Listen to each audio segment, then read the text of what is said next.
Hello students, जैसा कि आप सभी जानते हो कि आज हमारा एसटेट का एग्ज़ाम हुआ है।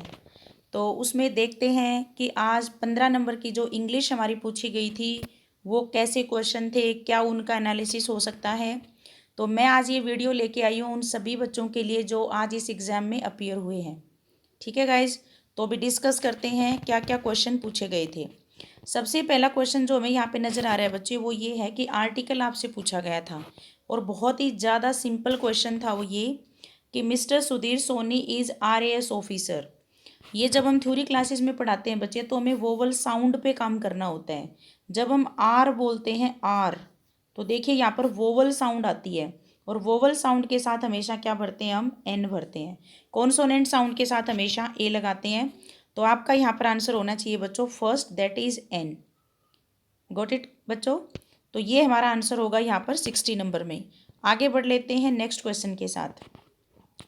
Neither you NOR she made the mistake. ये जो क्वेश्चन था बच्चों, ये हमारा सब्जेक्ट वर्ब एग्रीमेंट से पूछा गया था। हम कंजंक्शन में पढ़ते हैं कि नीदर नोर से जब कोई सेंटेंस जुड़ता है, जैसे हम काफ़ी सारे पेयर पढ़ते हैं, ईदर और होता है, नीदर नोर होता है, हार्डली वैन होता है, इस तरीके से। तो यहाँ पर जो क्वेश्चन था हमारा वो ये था कि सेकंड सब्जेक्ट के हिसाब से आपको वर्ब लगानी है। अगर हम सेकंड सब्जेक्ट को देखें तो यहाँ पर देखिए शी हमारा सब्जेक्ट है जो कि थर्ड पर्सन सिंगुलर है। तो आप क्या करेंगे, हैव को एलिमिनेट कर देंगे। डिड अगर हम बात करें बच्चों, ये पास्ट टेंस है तो पास्ट टेंस के तो दोनों ऑप्शन वैसे ही एलिमिनेट हो जाते हैं। रीज़न क्या है, क्योंकि यहाँ पर मेड भरा हुआ है तो डिड तो वैसे ही कैंसिल हो गया, क्योंकि डिड के बाद तो हमेशा V1 लगाना है।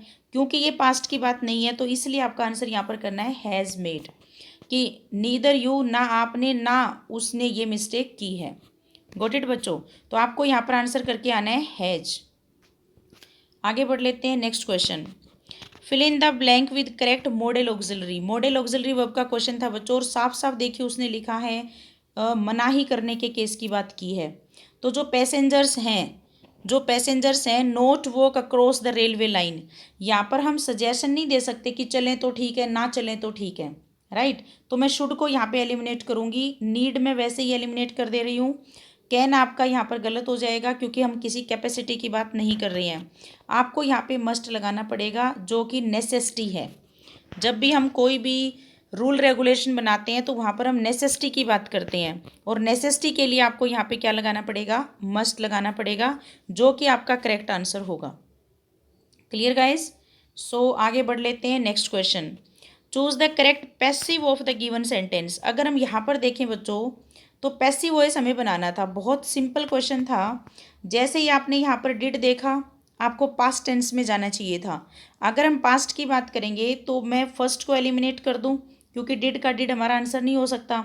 नेक्स्ट देखिए फोर्थ भी एलिमिनेट कर दो क्योंकि इसमें हेड एंड लाइन यानी कि पास्ट परफेक्ट टेंस बना रखा है। ये आपको कंफ्यूज करेगा बच्चों। जैसे नरेशन का क्वेश्चन आता है तो बच्चे के माइंड में एक पिक्चर होती है कि नरेशन जो है पास्ट टेंस कन्वर्ट होता है पास्ट परफेक्ट में। तो बच्चा यहाँ पे थोड़ा सा नर्वस होता है पेपर में, तो वो ये सोच लेता है कि मैं नरेशन का क्वेश्चन सोल्व कर रहा हूँ और इस लॉजिक से उसने यहाँ पर आंसर जो है वो बन रहा है कि had a lion been killed. Okay, आपको ये नहीं करना है। वॉइस हमारा क्या होता है, मोड चेंज करता है सिर्फ, कि आप डूअर को इंपॉर्टेंस दे रहे हो, एक्टिव वॉइस, एक्शन को इंपॉर्टेंस दे रहे हो, पैसिव वॉइस। क्लियर। तो यहाँ पर जो हमारा आंसर हो जाएगा बच्चे वो क्या हो जाएगा, was a line killed by him. क्योंकि ही अगर हमारा सब्जेक्ट है तो हमारा क्या बनेगा, हिम बनेगा। तो आपको आंसर करना है यहाँ पे थर्ड। यू की वजह से जो है ये सेकंड हमारा एलिमिनेट हो जाता है। क्लियर बच्चों। आगे बढ़ लेते हैं नेक्स्ट क्वेश्चन। नेक्स्ट में कह रखा है कि which of the following option express the correct meaning of the sentence. बहुत बार मैंने क्लासेस में पढ़ाते हुए प्रेसी राइटिंग आपसे जब डिस्कस करती हूँ तो बहुत सारी बातें बताई हैं बच्चों कि जब हमारा सेंटेंस टू टू से बना होता है, राइट, इसका मतलब जब आप टू और टू को रिप्लेस करना चाहते हो तो हमारा जो पेयर होता है वो सो के साथ दैट बनता है यहाँ पर। ठीक है, जैसे मैंने कई बार क्लासेस में एग्जाम्पल बताए हैं, he is too weak to walk. वो इतनी कमज़ोर है, ज़रूरत से ज़्यादा कमज़ोर है कि वह चल नहीं सकता। तो अगर हम इस सेंटेंस को बोलेंगे कि he is too weak to walk, तो आपका जो इसी का जो सेम मीनिंग, भाव ना बदले, तो हम इसको बना सकते हैं he is so weak that he can not walk. तो सो के साथ दैट का जो जोड़ा होता है वो इसको हमारा क्या करता है, रिप्लेस कर सकता है without changing the sense of the sentence, right. जैसे प्रेसी राइटिंग में आता है ना आपका कि पूरे पैराग्राफ को 1/3 में लिखना, तो वहाँ पर यही टेक्निक काम करती है।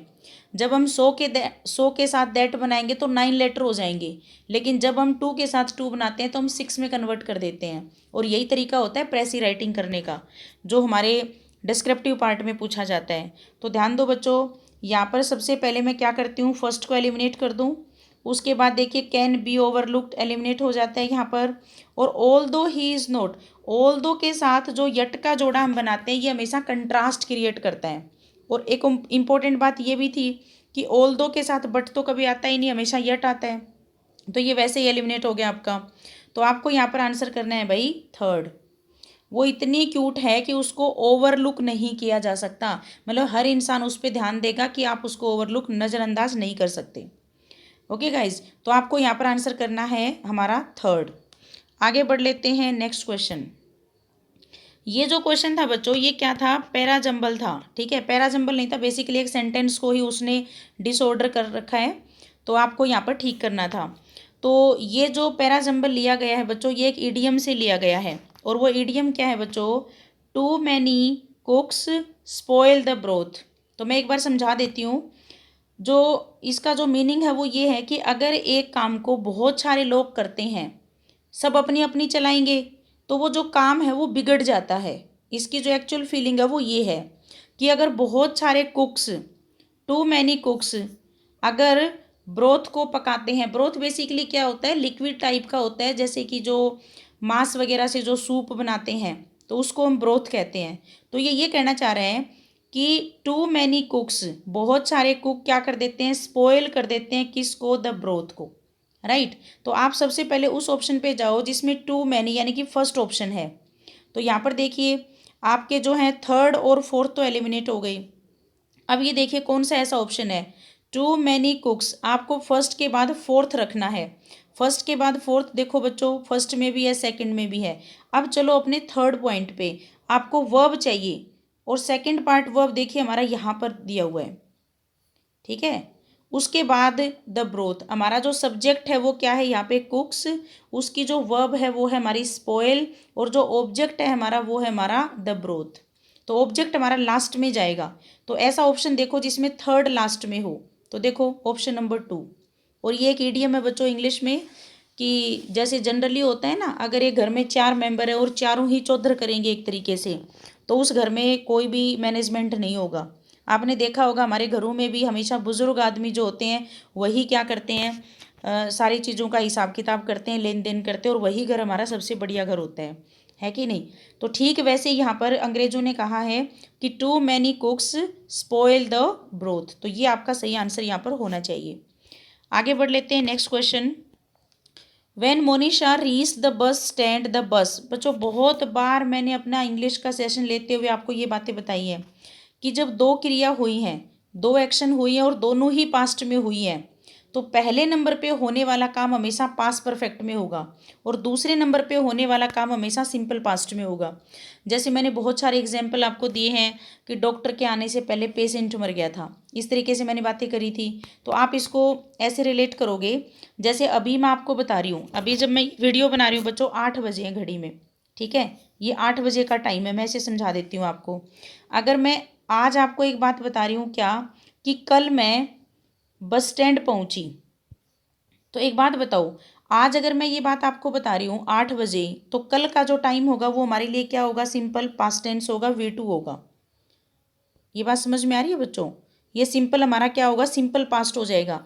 आज 8 बजे मैं कोई बात आपको बता रही हूँ, और अगर मैं ये कहूँ कि कल मैं पहुँची बस स्टैंड, ठीक है, मैं बस स्टैंड पहुँची भाई कल, सपोज करिए 10 बजे, कल के 10 बजे, तो ये हमारा सिंपल पास्ट है, V2 है। और जब मैं पहुंची ना, उससे पहले बस चली गई थी। तो अब एक बात बताओ, अगर मैं 10 बजे बस स्टैंड पहुंची हूँ तो बस हमारी कितने बजे निकल गई होगी, हो सकता है वो 9:30 बजे निकली हो, कोई भी टाइम आप अज्यूम कर सकते हो, लेकिन 10 से पहले का टाइम होगा वो, ये कन्फर्म है, राइट।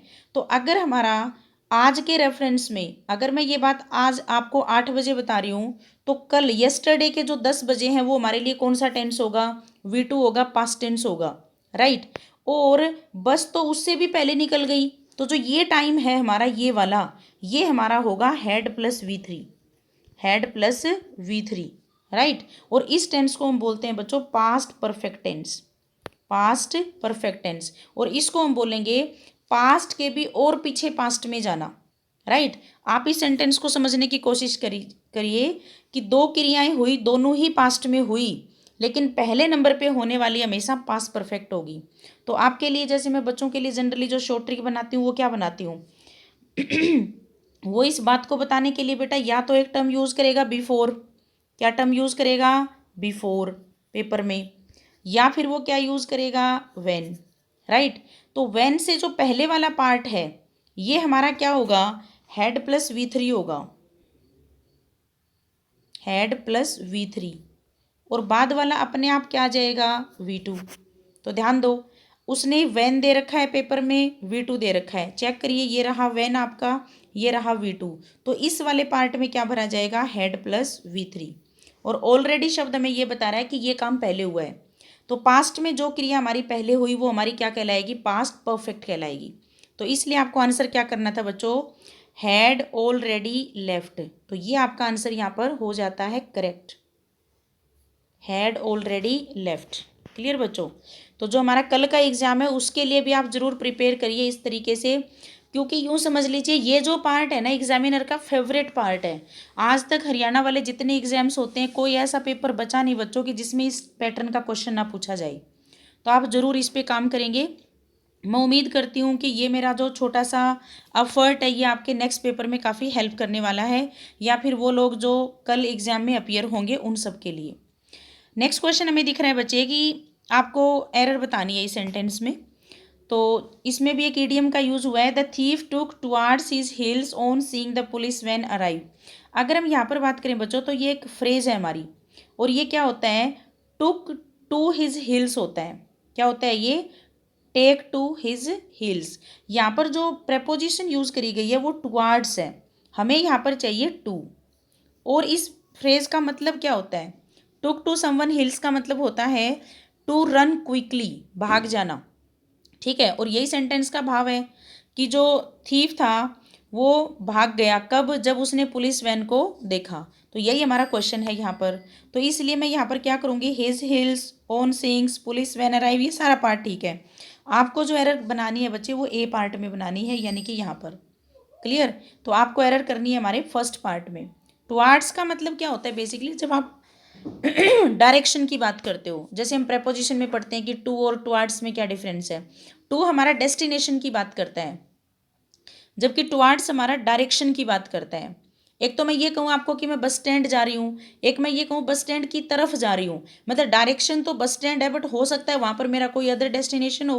तो इस तरीके से हम बात करते हैं जब हम कन्फ्यूजिंग पेयर पढ़ते हैं प्रेपोजिशन के। आगे बढ़ लेते हैं नेक्स्ट क्वेश्चन। ये जो पार्ट है हमारा ये पूछा गया है इडियम में से, ठीक है।